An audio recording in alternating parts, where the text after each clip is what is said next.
ne parlaient pas, pourquoi ils étaient mieux à ce sujet. Bon, je vais donner un peu mon point de vue sur ce truc-là et puis aussi donner des idées. Vous savez, c'est comme un cartel. Que ce soit un cartel de drogue ou de trucs, c'est un clan. Et une fois que tu veux t'attaquer à ce clan-là, forcément le clan va répliquer de sorte à ce que tu ne puisses pas t'attaquer à eux. Nous tous, on sait que en Côte d'Ivoire ici, la majorité des artistes, je ne parle pas forcément pour moi, hein, mais 80% des artistes vivent de leur cachet, des spectacles et tout, parce que la Côte d'Ivoire, c'est pas un pays où les artistes streament de fous, qui font des streams, des tout et tout. Donc, d'une part, les artistes, ils ont peur parce qu'ils se disent que, comme on dit derrière le soi-disant monsieur, il y a telle personnalité, ils ont peur de parler parce qu'ils se disent que quand on va parler, ce qui me permet de pouvoir nourrir ma famille va être mis en danger. On peut me fermer ici, on peut me fermer là. Et ça, c'est comme s'ils sont ils ont un pied dedans, un pied dehors parce qu'ils ont peur de parler. Mais aussi avoir peur, c'est dangereux parce que il y a comme l'impression qu'on attend que les choses nous arrivent aussi avant de prendre vraiment conscience de la gravité de la chose. Mais si on fait ça, c'est un peu être hypocrite parce qu'il ne faut pas attendre que ça t'arrive avant de venir dénoncer ou bien de venir dire que ce problème-là, il est grave. Parce que moi, je suis un grand frère, j'ai des petits frères. Ici, il y a des gens qui sont des mamans, qui sont des papas. Et personne ne veut voir son enfant subir de tels trucs. Ou bien personne ne va apprendre un jour qu'il y a eu un truc comme ça qui s'est passé sur son enfant. Donc les artistes prennent position parce qu'ils ont peur, mais même si on a peur, ça c'est un combat. Je me dis le combat il est noble. Et je me dis aussi au début, les gens se sont un peu trompés de combat, ça fait que ça a un peu dispersé les choses parce qu'ils se sont plus concentrés sur le sujet des woubi, ça fait que les gens, d'autres personnes se sont un peu rétractées. Mais s'ils s'accentuent plus sur le côté de la pédocriminalité, ça fait que même ceux, les occidentaux, les gens d'ailleurs, qui sont pour le woubiisme, ne peuvent jamais être pour la pédocriminalité. Donc ça fait que tout le monde se rejoint dans le même combat. Et les gens se plaignent pourquoi les autorités ne parlent pas tout et tout. Mais dans ce problème-là, c'est un problème, il dit c'est comme une mafia. Et il faut faire de sorte à ce que cette mafia-là soit dos au mur. Et quand elle sera dos au mur, elle va lâcher le pion qui les met dos au mur. C'est-à-dire quoi? Il faut faire de sorte à ce que le truc il soit le plus viral possible. Quand il dit viral, là, aujourd'hui, les réseaux sociaux sont une grande force. C'est une grande force parce qu'il y a eu le problème qu'il y a eu au Cameroun avec le monsieur, je ne sais pas, Pogba ou quoi là.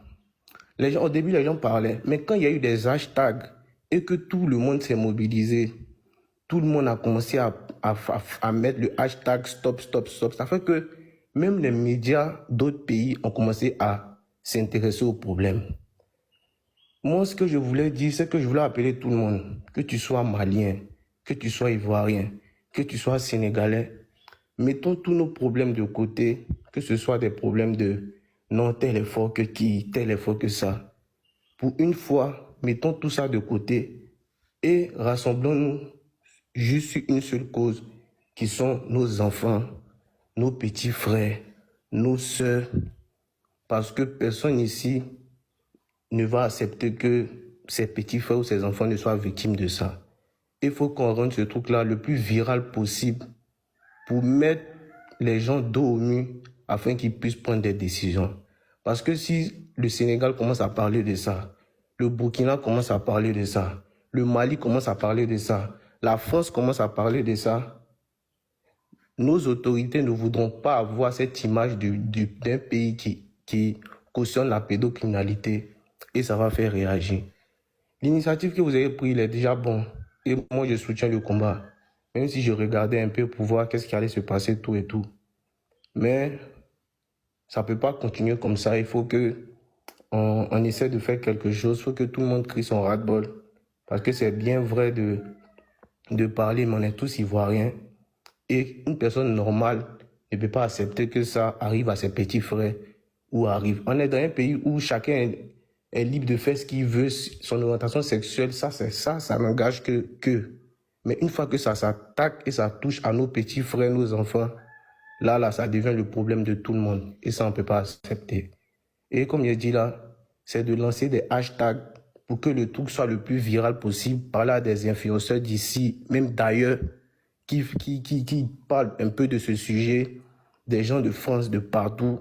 Quand le truc sera viral et que ça va prendre une autre tournure, ils seront forcément obligés de réagir parce que ça va dépasser l'entendement et l'ampleur même du pays. Ça ne sera plus un problème national, ça va devenir un problème continental et un problème international. Donc c'est un peu ça. Mais Kiki, moi j'ai une question. Oui. Quand tu as dit les artistes, ils peuvent pas véritablement se prononcer sur ce sujet-là parce que c'est comme s'ils ont un pied dedans et un pied dehors. Non, quand je dis un pied dedans, un pied dehors, il faut savoir que c'est pas une affaire de dire ils pratiquent ça. Ça veut dire les artistes sont complices, ils sont complices non, ou pas? pas complices, tu sais, c'est la peur. Je vais te dire un truc, hein. Dans un cartel là, hein, quand tu veux t'attaquer au cartel, faut te dire que quand tu t'attaques au cartel là, le cartel va répliquer de sorte à ce que pourquoi tu t'es attaqué à ce cartel. Parce que, comme je dis là, les artistes en Côte d'Ivoire, la plupart d'entre eux, 90%, vivent grâce aux revenus de leur musique. Tu ne peux pas vouloir t'attaquer à un business où on dit il y a telle personnalité, il y a tel haut gradé qui est dedans.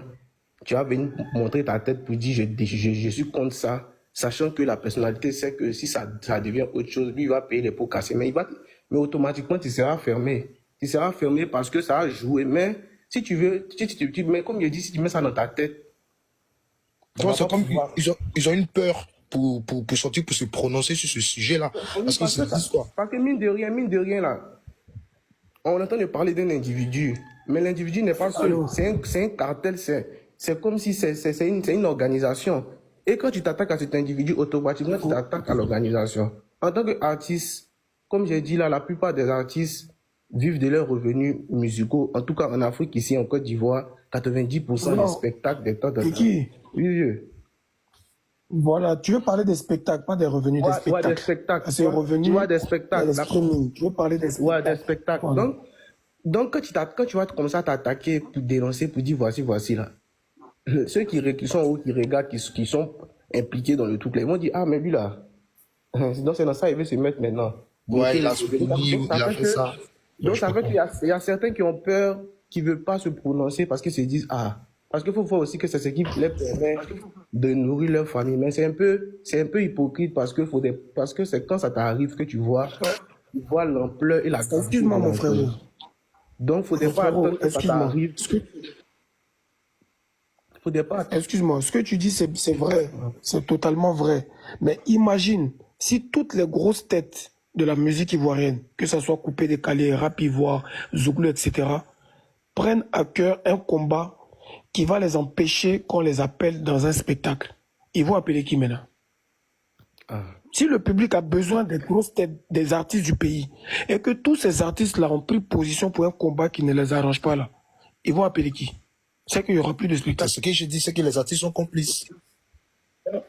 Non, c'est pas que les artistes sont complices. Je suis en train de dire par là que il faut que les artistes rejoignent les combats utiles parce que si nous tous, on ne veut plus chanter là, il n'y aura pas de chansons.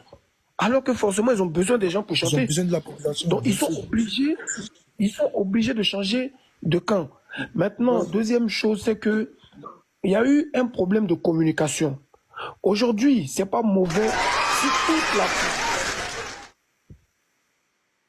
si toute la population est mobilisée sur un problème de oubli. Ça veut dire déjà qu'il y a une solidarité.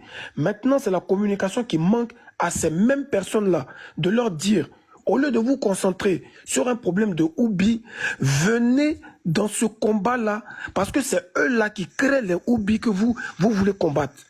La communication aussi est là. Parce qu'on ne peut pas dire aux gens de ne pas combattre quelque chose qu'ils ne sont même pas au courant.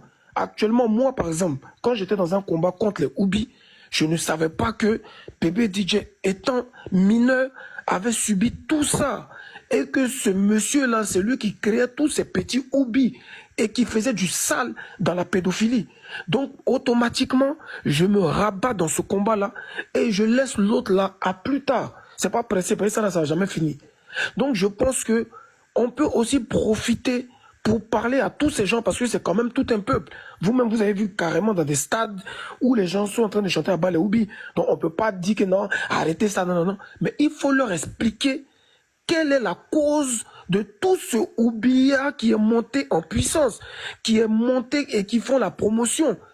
Alors qu'il y a une cause à ça. Et la cause, c'est que des gens sont en train de mougou nos enfants pour les transformer en oubli. Et ce sont ces gens-là qu'on va combattre.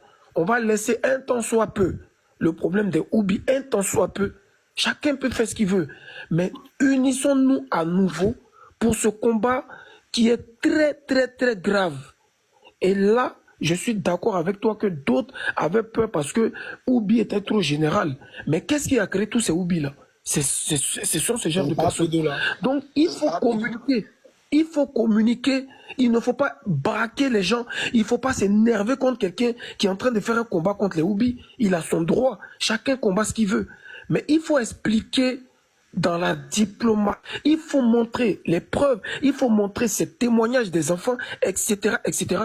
Et le peuple finira par comprendre et le combat sera gagné. Parce qu'actuellement, là, le peuple est gamé contre les oublis. Mais beaucoup ne savent pas que dans ce combat de oubli-là, il y a combat sous combat. Et nous, aujourd'hui, on a compris. Donc, tous ensemble, les artistes, les influenceurs, etc., expliquons au peuple le réel problème. Que ce mouvement de oubli-là, voilà ce qui est en train de se passer en bas.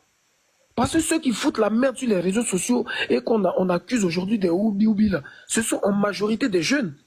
D'autres sont mineurs, d'autres sont à peine majeurs. Le problème aujourd'hui avec tout. C'est eux qui ne se contrôlent pas. C'est eux qui ne se contrôlent pas. C'est eux qui font la promotion et la dépravation des oublis. Sinon, les homosexuels ont toujours existé, ça ne date pas d'aujourd'hui. Mais c'est monté à un niveau parce que quoi? Ce sont des gamins. Ce sont des gamins qui ne se contrôlent pas. Et ces gamins-là viennent d'où? Ils viennent de ces genres de prédateurs sexuels qui les ont rendus oublis malgré eux. Avec de la drogue, avec de l'alcool, avec des stratégies. Donc, on va les combattre, c'est eux-là on va combattre pour que ce phénomène de oubli-là se calme. Voilà la réalité aujourd'hui. Voilà. Donc, il faut qu'on puisse expliquer ça aux gens. Tu sais, comme je voilà. dis là,